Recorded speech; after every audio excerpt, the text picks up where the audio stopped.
Jesus tells us not to worry about what we'll eat or drink or wear. But aren't those things about basic survival? Do not worry about your life, he says. But that sounds irresponsible, if not ridiculous. So what does he mean? The word Jesus uses for worry is the Greek verb merimnao, which means to have concern for something.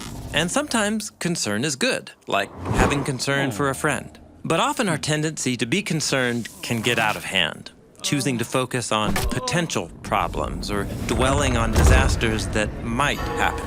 When we obsess over things that are beyond our control, like rain for our crops or what's going to happen tomorrow, a gnawing ache can develop in our gut. And that ache will not help us live longer, and it won't bring peace or security.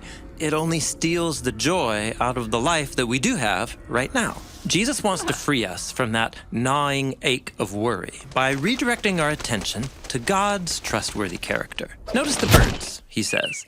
They do work, and they build nests and gather seed, but it's God who provides everything.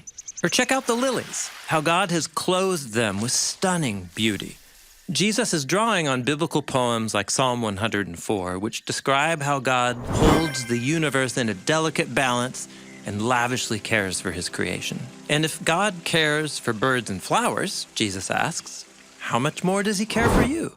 As a human, you're made in God's image and filled with his breath. Since God designed our world with plenty for everyone, we don't need to fret over having enough. And we don't need to hoard or violently defend our resources. We can live generously and give without fear. We can even become God's means of providing for others.